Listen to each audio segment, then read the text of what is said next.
Las Escrituras nos enseñan que Dios es santo, y estas declaraciones aparecen por todas partes.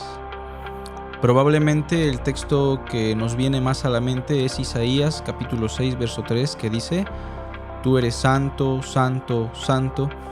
Pero, ¿qué significa eso?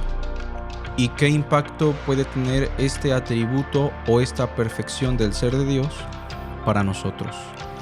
Lo veremos hoy aquí en De la Escritura a la Vida. Esto es De la Escritura a la Vida. En Isaías capítulo 6, versículo 3, se nos dice que los espíritus ministradores, los ángeles, adoraban a Dios y lo alababan diciendo: Santo, santo, santo, Señor de los ejércitos, toda la tierra está llena de tu gloria. Pero, ¿qué significa esta palabra santo? Porque no solamente la usamos para hablar de Dios, sino también la aplicamos para aquellos que trabajan en la obra del Señor o para todos aquellos que forman parte de su pueblo. Bueno, esta palabra santo en el hebreo es la palabra kadosh y en el griego es la palabra hagios. Y literalmente esta palabra significa apartado, algo que ha sido cortado y que ha sido puesto aparte.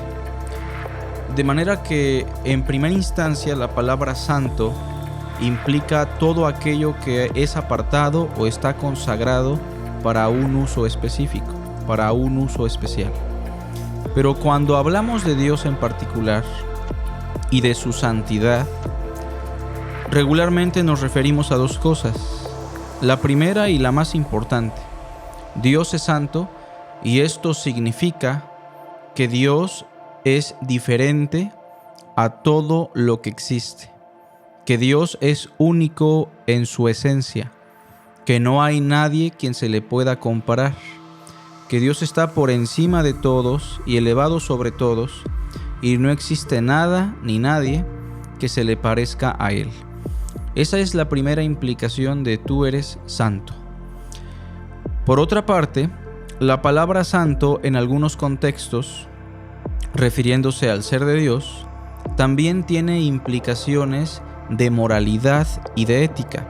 Es decir, Dios es santo y eso significa que en Dios no existe la maldad, que en Dios no existe la impureza, el pecado, la perversión, puesto que Dios es limpio, puesto que Dios es santo. Y en ese sentido, la palabra santo entonces tiene una implicación de purificación, de limpieza, de una naturaleza inmaculada en el ser de Dios. Es por eso que Dios no puede ser el creador del pecado o el origen del mal, puesto que Dios es santo y ama la bondad, ama la rectitud. En la primera carta de Pedro, hermanos, tenemos un pasaje que nos recuerda la santidad de Dios, que nos recuerda que Dios es único y diferente a todo lo que existe, pero que también nos recuerda que, puesto que Dios es santo, nosotros debemos caminar en integridad, en santidad, en pureza. La primera carta de Pedro, capítulo 1, versículo 14 en adelante, nos dice lo siguiente: Como hijos obedientes, no os conforméis a los deseos que antes teníais estando en vuestra ignorancia, sino como aquel que os llamó es santo, sed también vosotros santos en toda vuestra manera de vivir, porque escrito está: sed santos, porque yo soy santo.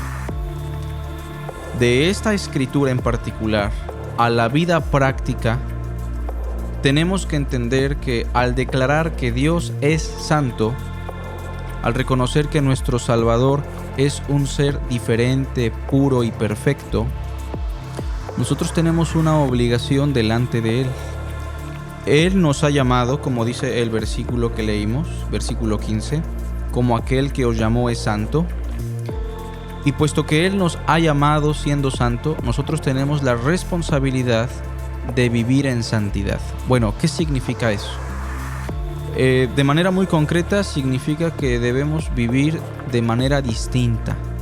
que debemos ser diferentes a todos aquellos que no han sido llamados a la santidad de Dios. También, esto tiene implicaciones de moralidad, de pureza y de ética. Hay algunas cosas que deberíamos destacar. Primero, en el versículo 14 dice, como hijos obedientes. Ser santos como cristianos, al querer acudir a un llamado de santidad, en primer lugar implica que debemos ser obedientes delante de Dios. En ese sentido, la santidad de un cristiano, el apóstol Pedro aquí la mide a través de su obediencia. Como hijos obedientes, no os conforméis a los deseos que antes teníais cuando estaban en su ignorancia. En segundo lugar, ser santo significa no conformarse a los deseos perversos que teníamos antes cuando vivíamos en ignorancia. Por una parte, entonces, ser santo significa ser diferente, pero implica obediencia y también implica pureza. No conformarnos ni ceder a los deseos perversos que teníamos antes cuando no éramos de Cristo. Y nos dice también el verso 17, y si invocáis por Padre a aquel que sin acepción de personas juzga según la obra de cada uno, conducíos en temor todo el tiempo de vuestra peregrinación. Pedro dice que somos peregrinos, y en ese sentido debemos entender que en este mundo estamos de paso y nada más. Pero entre tanto que tenemos un peregrinaje en este mundo, Pedro dice que la tercera cosa que debe caracterizar nuestra vida santa es una conducción en temor durante el tiempo de nuestra peregrinación. Pero ¿qué significa conducirnos con temor o en temor? Cristo lo explicó muy bien en Mateo 4. Al Señor tu Dios adorarás y a Él solo servirás. Tomo este pasaje porque Cristo está citando Deuteronomio, en donde el texto literalmente dice, al Señor tu Dios temerás. Pero Cristo no nos dice al Señor tu Dios temerás, sino más bien al Señor tu Dios adorarás. Así que en tercer lugar, vivir en santidad significa vivir en adoración. Vivir subordinados a Dios, exaltándolo, alabándolo, obedeciéndolo. Y en ese sentido, cuando hablamos de Dios como un ser santo, estamos hablando de un ser diferente, de un ser puro. Y por implicación, nosotros debemos vivir en santidad.